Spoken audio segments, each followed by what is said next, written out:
Good afternoon, students. So today's topic is on growth charts. So these growth charts are very important in pediatric department. So this topic is there for you in pediatrics final year subject. So before only we are dealing it in the first year because they will be definitely of clinical help for you in the coming years. So this is an integrated topic. So the growth charts are used as a clinical tool for diagnosing the growth and determining how much growth, that is weight, height, for that particular age the child has grown up. So that is the growth charts used. So I will just explain you briefly about the different types of growth charts and their uses. So first of all, what is growth, all those things. So pay attention and listen carefully. Growth is defined as a net increase in size or mass of tissues as a result of either multiplication of cells or increase in intracellular substance. Hypertrophy and or hyperplasia of the cells takes place.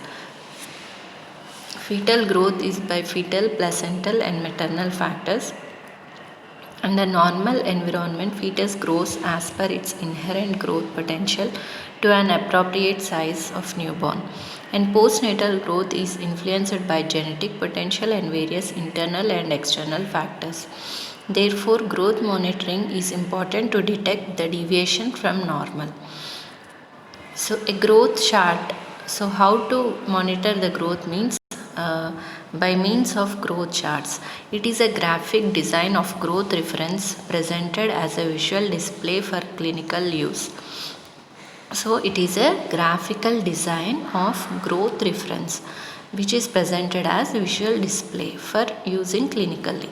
So it comprises growth curves which display both the size of newborn at a series of ages and at the same time their growth rate or growth velocity over time based on the slope of the curve.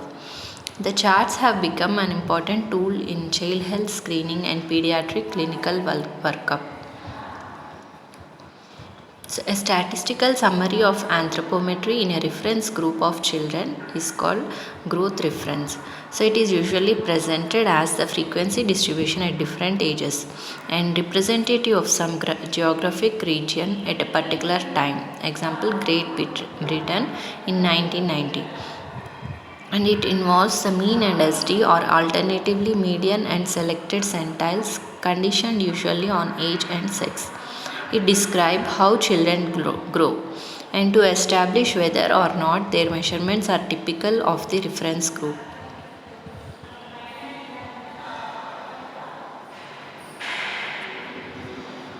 A growth standard is essentially the same as growth reference except that the underlying reference sample is selected on health grounds and it represents a healthy pattern of growth. The standard shows how children ought to grow rather than how they do grow. So WHO MGRS growth standards are the example for that. So it is almost same as growth reference except that underlying reference sample is selected on the health grounds. So the reference charts and the standard charts. So difference between these two are, so reference charts simply describes the growth of a population without taking into consideration the health of the population, that is reference. So it talks only about the growth of the population. And standard charts provides guidance on how a child should grow, not just how child is growing. So standard means that these are the standard levels at which the child should grow and not just how the child is growing like reference. And reference charts are based on cross-sectional data, relatively easy to acquire large sample size. And standard charts are based on prospective and longitudinal monitoring of healthy growth and difficult to acquire large sample size. Reference charts are increase in incidence of childhood obesity means future descriptive charts will enable more children to be classified as normal even though overweight and obese. And standard charts have potential to diagnose overweight and obesity early, which can help in early intervention. And reference charts have the potential to overdiagnose undernutrition, which in turn can lead to overfeeding. and standard charts have the potential to avoid overdiagnosis of undernutrition. So what are the centile and Z-score? Centile for an individual indicates his or her size, be it height, weight or body mass index, etc. The centile indicates the distance they have travelled along the growth road up to that age. Growth chart quantifies size or distance in terms of the centile. And Z scores are for population based assessment, including surveys and nutritional surveillance. So, Z score is widely recognized as the best system for analysis and presentation of anthropometric data because of its advantages compared to other methods. So, Z score or SD score is equal to observed value minus median value of the reference population by standard deviation value of reference population. So, interpreting the results in terms of Z scores have several advantages, like seeing statistical relation to the distribution of reference around the mean at all ages, and these scores are also sex independent, thus permitting the evaluation of child's growth status by combining sex and age groups. And they allow further computation of summary statistics such as means, standard deviation, and error to classify a population growth status. So, furthermore, individuals whose growth curve tracks along the centiles over time are growing at average velocity, while if the curve crosses the centiles up or down, the individual is growing faster or slower than average. Centile crossing is a measure of relative velocity. So, growth chart visualizes the growth velocity, that is how much speedily the child has attained that weight or height for that age. So, centile crossing is uncalibrated.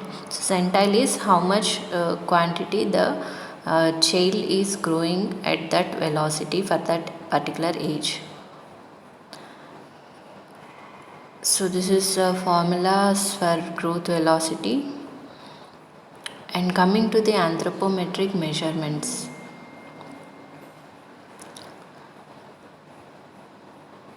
Length measurement is by instrument infantometer. So you can see here length board. So move quickly and surely to measure length accurately before the baby becomes agitated. And then the weight measurement, the instrument used should be taken on a scale that has been properly calibrated. Infant should be weighed without clothing or diaper. And measurement of head circumference is by flexible tape. Measure at the maximum supraorbital ridge to the back of the head, and the value should be reported. So the methods of nutritional assessment are not mutually exclusive. On the contrary, they are complementary to each other. So there are direct and indirect methods. So directly by clinical methods we can assess the nutritional assessment, and indirectly is by assessment of dietary intake, that is by dietary survey, and vital statistics and ecological studies. In direct methods apart from clinical, we have anthropometry, biochemical methods, functional assessment, and biophysical and radiological examination. So anthropometry, as I have told you, the measurement of height, weight, head circumference, like that. So these can reflect changes in the morphological variation due to inappropriate food intake or malnutrition. There is no single permanent standard. Uniform growth pattern is not seen to occur equally all over the world and also in subsequent generation. So the components for anthropometric assessment are weight for age. First one is weight for age. So the weight of the baby for that particular age. So normal variation in weight at a given age is wide. Ideally, what is important is careful measurement at repeated intervals. Every month from birth to 1 year, and every 2 months during second year, and every 3 months thereafter up to 5 years of age. So this age group is at the greatest risk from growth faltering. By comparing the measurements with reference standards of weight of children of same age, the trend of growth becomes obvious. So this is best done on growth chart. And the next measurement is height or length for age. So first one is weight for age and second one height or length for age. Maximum growth potential of an individual is decided by hereditary factors. Among the environmental factors, the most important being nutrition and morbidity. It is considered as an index of chronic or long duration malnutrition. And weight for height is now considered more important than weight alone. It helps to determine whether a child is within range of normal weight for his height. And the mid-arm circumference yields a relatively reliable estimation of body's muscle mass. The reduction of which is one of the most striking mechanisms by which body adjusts to inadequate energy intakes.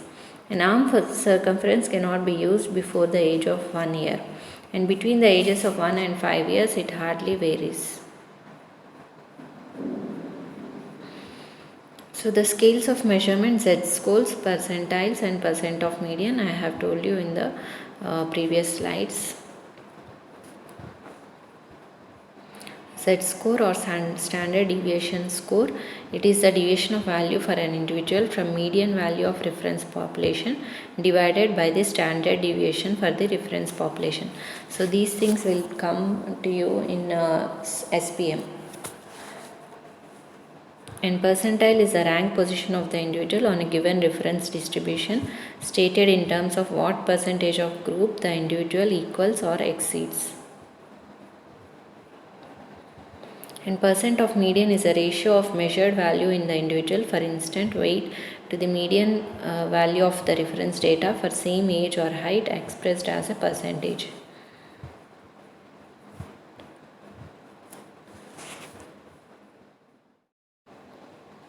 So in acute and chronic malnutrition, if we can see the indicators weight for age, height for age and weight for height. So how these are seen in both the conditions are, so weight for age is decreased in both acute and chronic, and height for age is decreased only in chronic, and weight for height is decreased only in acute malnutrition. So what is malnutrition? It is a poor nutrition due to insufficient, poorly balanced diet, faulty digestion or poor utilization of foods. So this is not only insufficient intake of nutrients, it can occur when an individual is getting excessive nutrients as well. So the classification of assessment of nutritional states using the aforementioned parameters. Gomez classification is based on weight retardation. Normal reference child is 50th centile of Boston standards. So these are all the topics of your pediatrics final year subject. So here we are only the topic is so that you just have an idea for the clinical postings. So the growth charts are primarily designed for longitudinal follow-up of a child to interpret the changes over time. So we have NCHS 1977 growth charts and CDC 2000 growth charts and WHO growth charts, that is the recent one in 2006. So NCHS growth charts are, they use the longitudinal data from Fels Research Institute collected in Yellow Springs, and its sample was acknowledged to be quite limited in geographical, cultural, socio-economic and genetic variability. So these are the most old ones, so not used nowadays. And the CDC growth charts are by the National Health and Nutritional Examination Surveys and National Natality Files and Natality Files in Wisconsin and Missouri, and CDC Pediatric Nutrition Surveillance System and Fels Research Institute Child Growth Study. Advantages of CDC 2000 growth charts. Most importantly, 2000 charts were representative of all infants in the US, not a select group of middle class white infants in a small US community. And extent of breastfeeding in NHANES 3 sample was certainly greater than was the case for Fels study sample. And disadvantages is that pooling of multiple data sets to construct the curves, and though great care to ensure the comparability of data sets being pooled, we cannot rule out the possibility that the shape of curves was affected by using different data sets at different ages. So these are the CDC growth charts. So you can see on the x-axis age is given, on y-axis weight and length, and then these are the weight for height percentiles, weight for stature percentiles for boys. And then WHO growth charts. In 1993, WHO undertook a comprehensive review of uses and interpretation of anthropometric references. It did not adequately represent early childhood growth and that new growth curves were necessary. In response, WHO undertook the multi-center growth reference study between 1997 and 2003 to generate new curves for assessing the growth and development of children world over.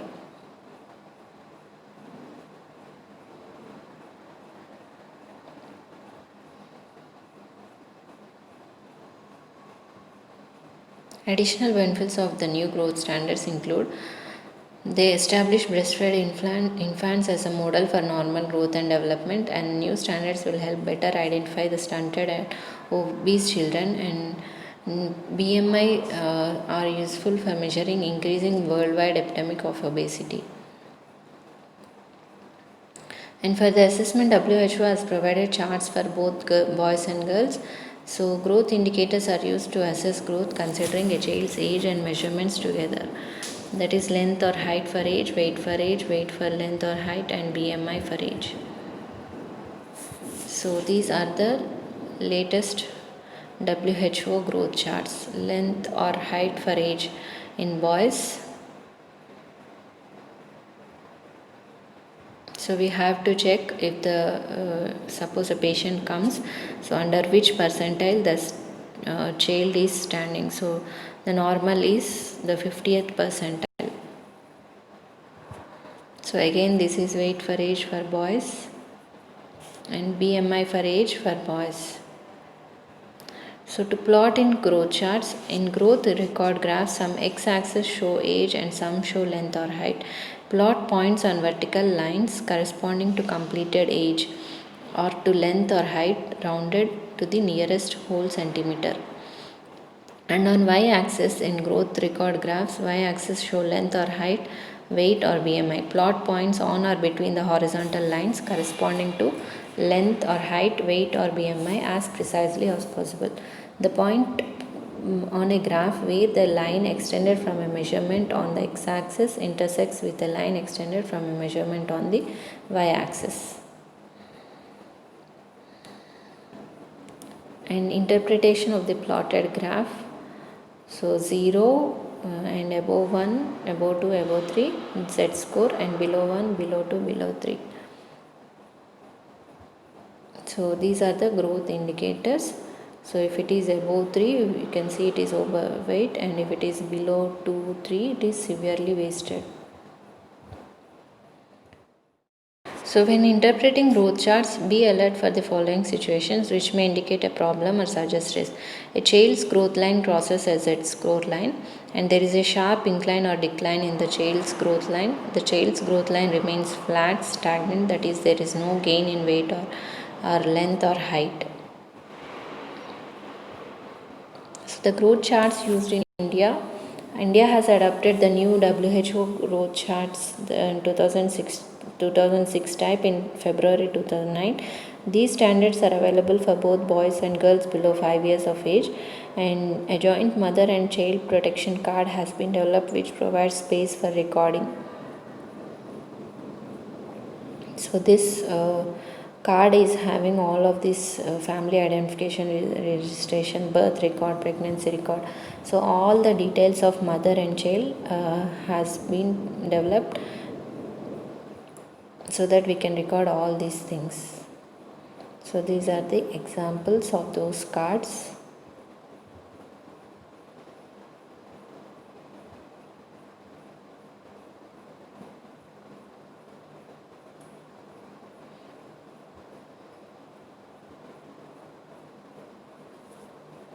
So lastly, the uses of growth charts are for growth monitoring and used as a diagnostic tool to detect malnutrition or obesity and planning and policy making, and it can be used as an educational tool for action and evaluation, and then tool for teaching. So WHO growth charts benefits. It's seen as a gold standard of growth charts in terms of promoting good health outcomes including across cultures, and it establishes breastfeeding as a biological norm more suitable to the aboriginal population as the infants, especially in remote communities, and have greater capacity to assess the early identification of development of overweight.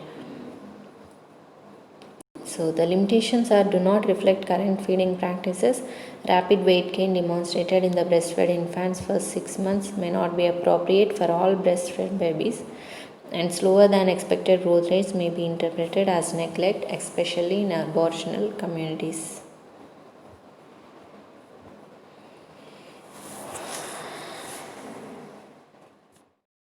So finally concluding, no existing growth chart is a perfect match in Indian context.